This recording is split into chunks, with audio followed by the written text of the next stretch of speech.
जय छठी मैया। नमस्कार दोस्तों, एक बार फिर से स्वागत है आपका हमारे YouTube चैनल अद्भुत गाथा पर। दोस्तों, छठ का पर्व साल 2023 में 17 नवंबर से शुरू हो रहा है।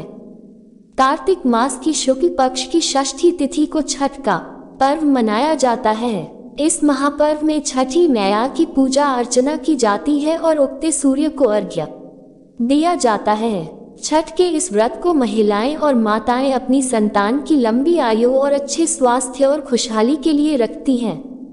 ये व्रत कठिन व्रतों में से एक है। इस व्रत में महिलाएं 24 घंटे से अधिक समय के लिए निर्जला व्रत रखती है।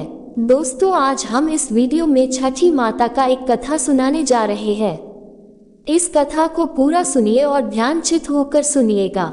इस कथा को आधा अधूरा छोड़ने की भूल मत करिएगा, क्योंकि आधी सुनने में माता छठी का अपमान होता है और पूरा कथा सुनने में ज्ञान होता है। इसलिए कथा को पूरा सुनिएगा। छठी मैया की महिमा से जो भी व्यक्ति इस कथा को सुनते हैं उनको सुख शांति मिलती है, पुत्र की प्राप्ति होती है और घर में कोई कष्ट नहीं आता। हर कष्ट को माता छठी दूर करती है। इस पावन छठ की कथा सुनने से सुख शांति मिलती है। धार्मिक मान्यताओं के अनुसार छठी मैया की कथा सुनने से मनोकामनाएं पूरी होती हैं। तो आइए सुनते हैं छठी माता की कथा। एक बार प्रेम से बोलिए जय छठी माता। जय सूर्य देव। एक गांव में एक ब्राह्मण रहते थे। उनके साथ पुत्री थी, किंतु एक भी पुत्र नहीं था। वो ब्राह्मण बहुत गरीब थे। उनके पास कुछ भी नहीं था। उनको न खाने का ठिकाना था, न पीने का ठिकाना था, नहीं रहने का ठिकाना था। उनका और उनके परिवार का जीवन यापन भिक्षा मांगकर होता था। कभी कभी तो उन्हें भिक्षा के ही लौटना पड़ता था, क्योंकि प्रतिदिन उनका तो वही काम था। इसलिए जब वे कहीं भिक्षा मांगने जाते तो लोग कहते थे, ब्राह्मण जी तो प्रतिदिन मांगने चले आते हैं, इनको भिक्षा कौन देगा। ऐसा करके और लोग ठुकरा कर ब्राह्मण को चला देते थे। लेकिन जो ब्राह्मण थे वो बहुत बड़े पुजारी थे। वे सूर्य देव के बड़े उपासक थे। वे प्रतिदिन एक लोटा जल लेकर सूर्य देव के मंदिर जाकर भगवान को पूजा करते थे और भगवान सूर्य देव को चरण धोकर आचरण का धोया हुआ जल अपने शरीर पे छिड़क लेते थे और अपने घर में भी लाते थे और अपने घर में भी छिड़क देते। ब्राह्मण देवताओं उस जल को अमृत समान समझते थे और प्रसाद रूप में पूरा परिवार उसे ग्रहण करता था। ब्राह्मण ऐसा करके बहुत खुश रहते थे। जब कभी किसी दिन उन्हें भिक्षा में कुछ भी प्राप्त नहीं होता था तो वो और उनका परिवार इसी जल को ग्रहण करके सूर्य देव को नमन करता हुआ सो जाता। उन्हें इस बात का दुख नहीं था कि आज मेरे घर भोजन नहीं बना है। लेकिन यदि एक दिन कहीं चल जाते थे तो पूरा दिन बेचैन रह जाते थे वह ब्राह्मण कि आज हम सूरज देव का मंदिर नहीं गए, हम पूजा नहीं किए हैं। ऐसा सोचकर वे और दिन बहुत दुखी हो जाते थे। इसी प्रकार उनका जीवन यापन हो रहा था। समय के साथ साथ उनकी सातों पुत्री धीरे धीरे बड़ी होने लगी। कुछ दिनों बाद ही छठ का महापर्व आया तो वहां के अड़ोस पड़ोस के लोग छठ व्रत किए थे। आसपास के लोगों को देखकर सातों पुत्रियों ने अपॉइंट माता से कहा, माँ गांव में सब छठी मैया का व्रत कर रही है, तुम नहीं करोगी। माँ बोली, हाँ बेटी हम भी व्रत करेंगे। इस पर बेटियों ने कहा, माँ सब कोई खीर बना रहा है, सबको नहाए खाए के दिन लौकी का सब्जी और चने का दाल अरवा चावल का भात बनाए तो सातों बच्ची जिद की, माँ तुम भी बनाओ और हमें भी खिलाओ। ब्राह्मणी बोली, बेटी हम भी बनाएंगे। जो बची खुची चावल था उसी से उसने भोजन बना दी। लौकी का सब्जी चने की दाल चावल बनाकर अपने बच्चों को खिला दी और जो थोड़ा बहुत बचा वो खुद ही भी खा ली। इसके बाद जब लोहंडा खरना का दिन आया तो घर में बनाने को कुछ नहीं बचा और उस दिन ब्राह्मण जब मांगने गए तो उन्हें भिक्षा में भी कुछ नहीं मिला, अनाज का एक दाना भी नहीं मिला। ब्राह्मण और ब्राह्मणी बड़ी चिंता में पड़ गए कि आज हम क्या बनाएंगे और भगवान को क्या भोग लगाएंगे। वो दोनों इसी चिंता में डूबे ही थे कि शाम होने लगा तो सातों बेटी कहने लगी, माँ सबके घर में खीर बन रहा है, माँ तुम नहीं बनाओगी, तुम भी खीर बनाओ, हम लोग भी खाएंगे। ब्राह्मणी ने अपनी बेटियों से कहा, हम भी बनाएंगे, किंतु अभी नहीं, रात्रि के समय में बनाएंगे। यदि दिन में बनाएंगे तो दिन में मक्खी मच्छर लगेगा और सारे लोग देखेंगे तो नजर लग जाएगा, इसलिए हम रात में ही बनाएंगे। माँ की बात सुन सातों बेटियां बोली, ठीक है माँ, हम सब सो जाते हैं, हम रात में उठकर खीर खा लेंगी। ऐसा कहकर वे सातों बेटी ब्राह्मण की भूखे ही सो गई।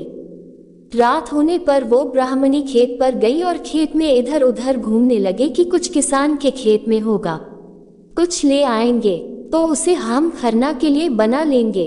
ऐसे ही उन्हें खोजते खोजते सरसों का साग मिल गया। उसने उन्हीं सरसों का पता फोन लिया और तोड़कर घर ले आई। घर ले आकर उसे ही पकाया और उसको एक थाली में परोस दिया।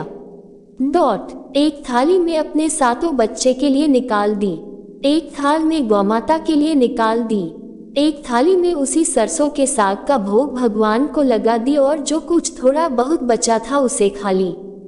किंतु उनको खाते समय लगा नहीं कि हम सरसों का साग खा रहे हैं, उन्हें लगा कि कितना बढ़िया सुंदर सा पकवान हम खा रहे हैं। उन्हें समझ में नहीं आ रहा था, देखने में लगा कि सरसों का साग है, लेकिन वह तो छठी मैया की महिमा थी। छठी मैया की कृपा से वो साग नहीं रह गया, वो साग स्वादिष्ट रस मलाई में बदल गया। इस प्रकार ब्राह्मणी ने अपना खरना कर लिया और खाना खाकर सो गई। जब आधी रात हुई तो सातों बेटियां उठी और कहने लगी, माँ तुमने भोजन बनाया, भगवान के लिए भोग लगाया। ब्राह्मणी कहती है, हाँ बच्चों, मैंने खीर बना लिया और भोग भी लगा दिया। बच्चियों ने जब माँ की बात सुनी तो वो सब बहुत खुशी गई और कहने लगी, तो माँ हम भी खीर खाएगी। माँ ने कहा, जाओ वही रसोई में खीर बनाकर ढका हुआ है, जाओ और खा लो। जब बेटियों ने जाकर देखा तो ढका हुआ बर्तन में खीर के साथ साथ सोने का सील अर्थात सोने का पाथर रखा हुआ था। थोड़ा थोड़ा जितना भोजन था उतना उतना सोने का पाथर रखा हुआ। जब बेटियों ने ये देखा तो वो भागी भागी माँ के पास आई और कहने लगी, माँ तुमने जो खीर बनाई हो, देखो मेरा खीर में क्या है। बच्चियों की बात सुनकर ब्राह्मणी भी उठकर आई और बोली, बेटी क्या है बताओ। जब देखा तो सोने का ढेर लगा हुआ है। जितना साग उसने अपनी बेटियों के लिए बचाया था उसमें दगेर सारा सोना ही सोना था। ये देखकर ब्राह्मण और ब्राह्मणी समझ गए कि ये सब छठी मैया और सूर्य देव की महिमा है। दोनों ने सपरिवार छठी मैया और सूर्य देव को नमन किया और कहने लगे, आपकी कृपा अपरंपार है, सचमुच में आप जगत को रखने वाली हैं, आप डूबते को बचाने वाली है। जिस घर में आपकी कृपा हो जाए उसका तो धन्य हो जाएगा जीवन। आप तो सचमुच में चमत्कारी हैं, चमत्कार करते हैं। इस प्रकार बारंबार दोनों ब्राह्मण और ब्राह्मणी ने सूर्य देव और छठी मैया की नमन किया और जो सोना था उसे संभाल कर रख लिया। और दूसरे दिन सुबह बाल थोड़ा सा सोने का पाथर बेचकर सुकबलता और दूसरा पूजा का सामान ले आए और बड़ी ही धूमधाम से छठी मैया का महापर्व छठ व्रत रखा और खूब सारा धन भी बांटने लगे। वे जितना दान करते उतना ही उनका सामान बड़ा गांव जा रहा था। उन्होंने दोनों हाथों से खूब दान किया, इतना कि किसी राजा महाराजा ने भी नहीं किया होगा। ब्राह्मण और ब्राह्मणी को ऐसा करता देखकर लोगों को बड़ा अचंभा हुआ और आश्चर्य भी कि आखिर इनके पास इतना धन कहाँ से आया जो ये दान कर रहे हैं। लोगों ने ब्राह्मण से पूछा तो उन्होंने बताया कि ये सब तो छठी मैया और सूर्य देव की कृपा है। हम भीख मांगकर ही लाते थे, भीख मांगकर लाकर उसमें थोड़ी सी बचाते थे और बचा बचा कर के हम जो जमा किए हैं वो किस दिन के लिए जमा किए हैं, अपनी छठी मैया और सूरज देव के व्रत में दान कर रहे हैं।